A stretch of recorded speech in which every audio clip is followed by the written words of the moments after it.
Hey, it's Tuki here, and I'm here with quite an old game today. Now this one is Creatures 3 and Docking Station, which is sold as Creatures Exodus on GOG. It's quite an old game, it's 17 years old I think it is now. I'm playing this because I was asked to do a playthrough of Niche, which is completely up my alley. It's genetics, survival, breeding. And this Creatures series here is heavily genetics and breeding, and I thought if I play a Niche I'm going to be probably referencing this quite often, so I thought I should play this to begin with, just to show you what I might be on about. So this is the docking station one here, would be Capillata on its own, so that'd be just docking station, or if you click that you can have docking station with Creatures 3, so that expands your play area that you get to use. Okay, so we'll call our world Eden, something really straightforward, and we'll get started. There we go. Okay, so Docking Station initially was an online add-on for Creatures 3, so you'd have a nickname and a password in order to get onto the server, so that you could trade creatures with other players. And that server is now just long gone, so you've got to tinker with a couple of the files and you can get offline capabilities, so we'll do that. So even if you get it from GOG, you've got to go through that hurdle in order to get Docking Station running. There we go. So we're faced with an option when you start of either having a couple of adult Norns, so you get a breeding pair to get right to work, or you can have a couple of random eggs from the machine in the background here. It'll lay one female and one male egg in order to raise them up, or you can just get let loose. So we might have a quick look around before we get started. So the Norns are the creatures you're mainly breeding in this game. So this is the egg-laying machine here in the background. And to interact with things, it's just like the mouse. And it's left-click in order to interact. Okay. And right-click to pick up. And you can throw as well. There we go. Beautiful. And there's other little machines around here. So this section that we're in at the moment is part of the docking station. Lemons and nuts and things. So you can interact with the mouse, or you can click it to a question mark, the help, and it will tell you about things. So if you click on it, these are the words that the Norns would use if you wanted to type to your Norn and tell it what to do, because you can't you can interact with them to some extent. With this one you can actually drag the Norn around by the hand a little bit, whereas in Creatures 1 and 2 you couldn't do that. You just had to tell them where to go and hope to God they listened. Because they have their own little, they learn, I'd say. They learn from, I think it's really by praise and disciplining them. They learn to associate those things with, if they do what they're told, you will give them praise and you give them a tickle on the head or something, and they associate things with nice things, so you can train them. But whether or not they will listen is another thing, so you can actually type to them, so you'd be typing things like get toy. There we are. And you'd be speaking it to the Norn. Now whether or not they listen is completely up to them. So another thing around here is this thing in the corner here. When they press that button down there, it will actually teach them all the language. Because on the main ship you'd have to get them learning words one by one, and this area here is quite a condensed version of the larger ship.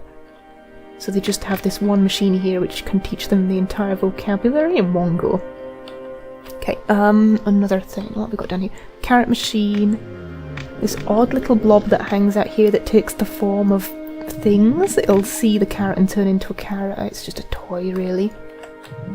What else have we got? This machine here can produce 3 different types of food. So you've got one rich in fat, one rich in protein, I think, yep, and one rich in starch. So when you press that, food pops out. Beautiful. Okay, and this bizarre thing in the middle here is a lift, which takes them from level to level. It's kind of like a doll's house. It's just a cross section. Okay, what else? So there's no real goal in the game. It's kind of just a sandbox, kind of like The Sims. You just kind of breed for traits you like. So you could breed all one breed of them. Because there's like a tigery type, a zebra type, and so on. So by clicking on the doors, you can by clicking on the doors, you can move from room to room. There we go. So this is the main hub area here. This would be kind of like the communication room when it was online, so you could do things like send messages to other people online and visit the website. I think the only thing now that's really useful in here now is just the agent injector, okay, which could introduce items into your games. So there would be things in here, so we might actually turn this one on. So agents are kind of like where you would put the mods into the game. So you'd put the mods, which are called agents, into a folder, and then when you load the game up, hopefully if it's got them correctly, they would load up on this screen here, and then you would inject them into the world. So we're going to inject the auto namer, which will save us the hassle of having to name any Norns or any creatures altogether. So it's completely invisible, it just installs the mod or agent. Okay, and then we'll move to this room here. So to start with, I might just show you around this section and we'll get started with a couple of Norns, and we won't actually go on to the main ship, which is the Creatures 3 part of it. So this room here would be used for making, I think, portals. I never really used this myself, or this. This is useful down here. This would be a containment chamber, which is good for if Norns can actually get diseases and pass them around. So if you've got one sneezing and coughing, you probably want to dump it in here and try and get it away from the others. So another thing this was used for was the online trading. When this was all online, you could have immigration mode, and you'd have Norns sent from other people would appear in here, but they'd always go through this containment chamber before you'd put them into your world, because people might do something like send a sick Norn because it's too much to deal with in their world, so they'd post you a sick Norn sneezing and coughing and half dead to go infest your world. So I'd never understood configuring warp portals. What we got here? And this was if you wanted to send things online, so we won't really cover that.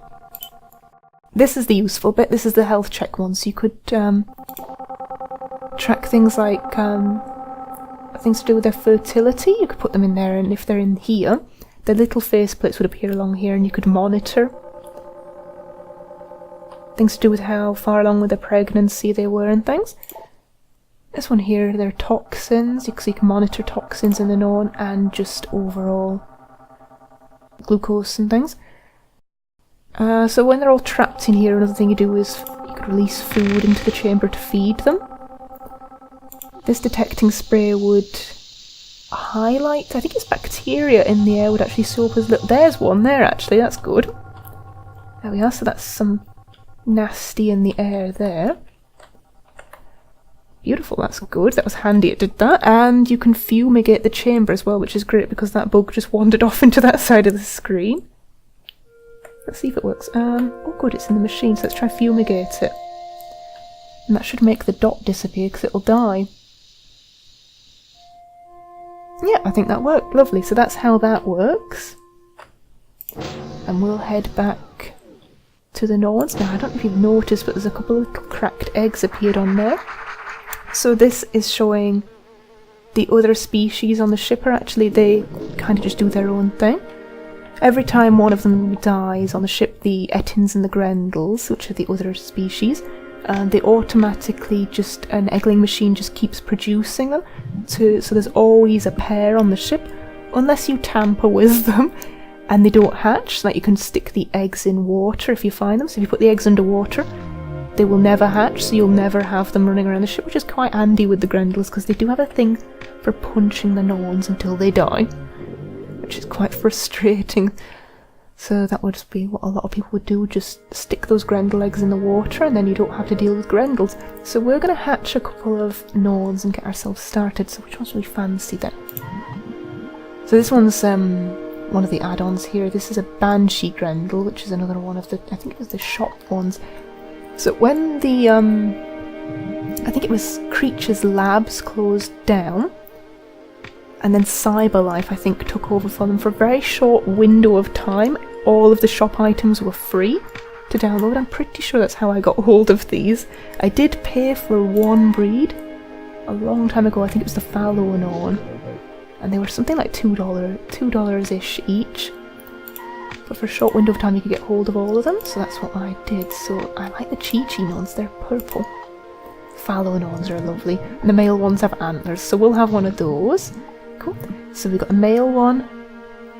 Lovely, and to lay the egg you just press this button here. Cool. And it'll fire it out there onto this heating pad, so I'll move the blooming robot out of the way, so we'll get a female as well. Usually I like to go for 4, so 2 males, 2 females, just in case one dies of the other one, because to raise a Norn from childhood to adulthood is about an hour, and if one dies it's blooming frustrating. Okay, so who have we got? Harlequins. Magmas are quite nice. We'll have a female of them. They've got the lovely curly hair. Okay, so we've got a male and a female. Siamese are like Siamese cats. Now some of them have certain quirks to the species, or the breed I should say. So toxic Norns have a high tolerance to diseases and bacteria, so they suit well in the on the main ship in the rainforest area, which is quite easy to pick up diseases. Tree hugger Norns, I think they had something to do with they didn't absorb fat in the same way the other creatures did, so they had to, I think they had to eat something else. Oh god, how's an Etin managed to get on here? They managed to get their fats in other ways, I think from plants or something. I don't quite remember. Zebra Norns, Astro Norns, yeah, I'm going to remove you in a second. Oh, that's Bondi Norns. What do they do? I know it's kind of like they liked the beach area and they had things like lobsters they could eat type things. What else have we got? I quite like the Chi-Chi Norns because they're colourful. Hardman Norns were aggressive and they'd seek out the Grendels and punch them back. What we got? I think we'll go for an Astro Norn because they're the ones with stars on their bum. They're quite nice. So they've got like a galaxy pattern. What else do we want? Should we get a Chi-Chi as well and get some purple going? Oh, see, I love all of them. I want to just hatch one of everything, but we'll get overwhelmed pretty fast. So I'm going to remove that. I'm going to go chase it down and send it back to the ship. Go away. So, oh, I don't really no, let's come back. These here, the creatures can't, I'm just going to do that real quick. Oops. On the docking station you could actually set locks on the doors, which is great because you can just lock everyone in here. So he's now locked in this lobby area, so the only place he can go is out. But it's not locked from this side, so I'll lock the Norns in here so I know I'm not going to find them off somewhere I don't want them. Okay, who's that? They've got this very, very annoying voice. I mean, it's a little bit cute at first, but it can get to be quite a lot very quickly. Yep. That's the lift there.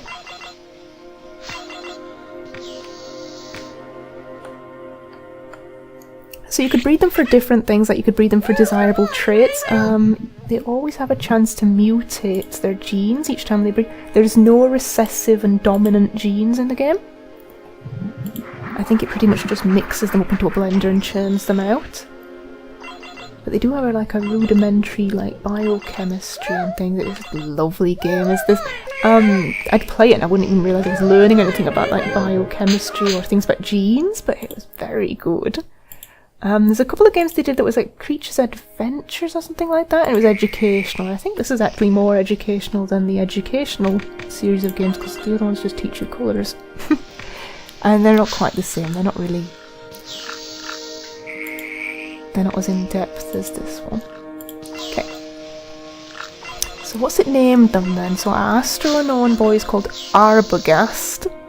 Wow, it's got a way with names, hasn't it? So this here at the side here would keep a list of everything running in your world. Not also, it doesn't name the Norn, name the other creatures, the auto-namer. It just leaves them blank. So we've got... Our last one still hasn't hatched, has it? Oh, I know what's happened. This here, right.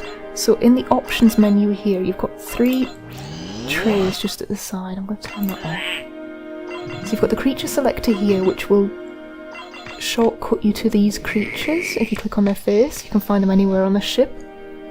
This here is your options, and this here is like a toy box type of thing, so you can put things into storage and carry them around the ship. There we go. So this here is the breeding limit, so we've reached 6 because we've got 2 Wettins, a Grendel and 3 Norns, and it's decided we'll reach that, so we'll tamper with that and turn it into 7, so hopefully that'll make our Norn on the heating pad hatch, and not something else. And you can change the name of the hand so that when they see the hand, they don't just call you Hand, so it'll be Tukey. Beautiful. What else have we got? We might turn off the creature voice eventually, but I might do it right now. Gorgeous. Right, is that last one hatched? Okay, good, it is hatching. Once it gets that black swirl inside it, you know you're onto something good. Oh good, they're already kissing, so they're already getting along. So we've got Arist, Arbogast and Ayeka. And Ashleigh. It's gone for all the A's, hasn't it? It's working its way through the alphabet. Yep. So yeah, I think it's roughly an hour from them hatching to reaching adulthood, so we can't actually breed them now for another hour. So what it's good for is just popping in the background, so you'd minimise the whole window and just get on with something. And come back to find them all dead somewhere. Or you'd find that they're all happily breeding away. Oh, they're so cute. Should we see if we can teach one language? So you can get one down to the bottom and try and encourage it to press this and get some of them actually speaking. Oh look, she's done it. Ashleigh quite... Oh, she's bored, is she? Oh good, now maybe you can teach all the other ones to go play with the fun machine. Aren't you all good? Yeah, so this pretty much is docking station. I think this pretty much can be just described as docking station currently, because we haven't really explored the rest of the ship. Let's have a look. I think most of these ones actually we're using are the free breeds. So the Chi-Chi one would be free, the Fallow one's free. Magma is, I'm not sure about this Astro one here, that might be one of the ones you have to pay for, or would have had to pay for. But most of what we've got going on here can be done on the free game. Yep. So that's creatures. I might do one more video just to show what happens when they breed together and we can show some kind of monstrosity. I want a mix of, I want the Magma Norn to breed with, where's the Fallow Norn gone? Like I want the fiery deer mix. And I think the purple and the blue one might look quite nice together. So I want those two to breed. I want these two to breed. Ideally. Yeah. So give a like if you enjoyed and subscribe along for more, and I'll see you next time. Ta-ra!